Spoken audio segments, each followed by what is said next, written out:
I downplayed or didn't, or even hid my own personal desires, that I felt like people were making decisions for me as if I wasn't capable of even having an opinion about something.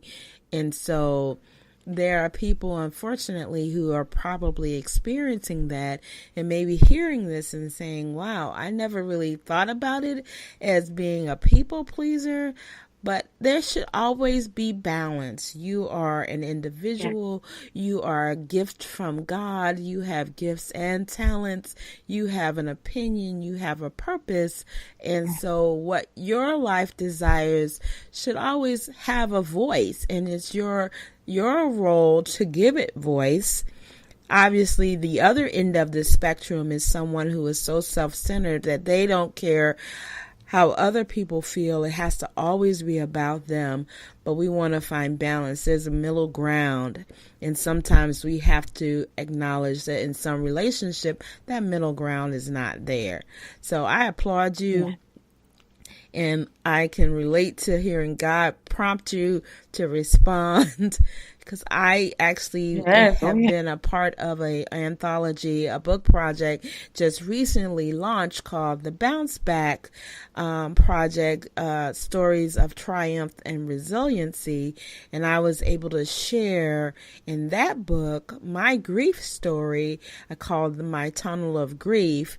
And that was my way of really releasing that, and hopefully it be a blessing to someone else.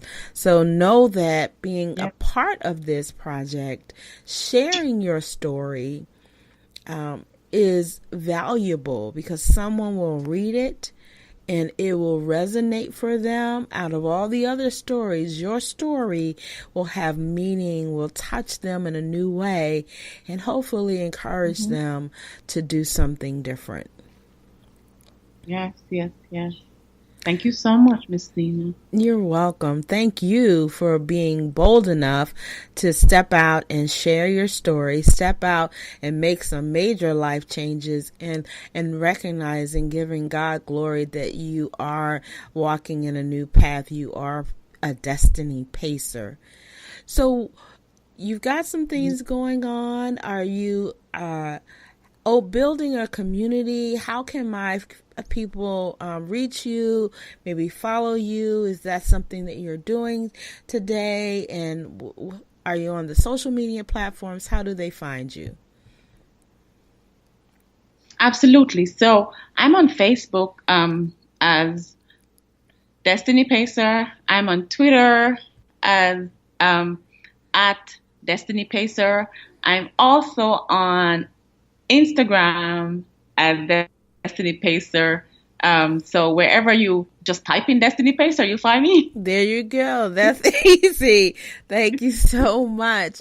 And family, as you know, I always do when I post this podcast, I'll always have that in the comments about the podcast on how you can reach Marsha so that you can support her and encourage her as she is moving forward in her destiny.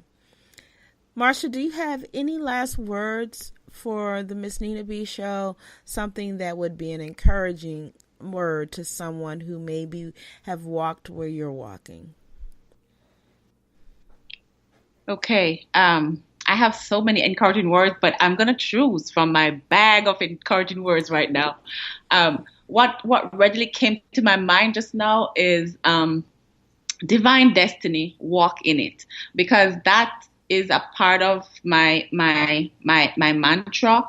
And when I say that to say that deep within you, no matter what you're going through, you always know, you always feel. Yes, as I said, you can get up, walk afraid, you can move broken. If you can't stand straight, crawl, but move. Keep moving. Keep moving. Mm-hmm. Excellent. Thank you so much. Well, Miss Nina B family, another great profile of greatness celebrating Miss Marsha Cochrane. We thank you for joining us today. Remember what I always say. Be encouraged, be empowered, Walk boldly into your dreams because you are great. Have a blessed evening.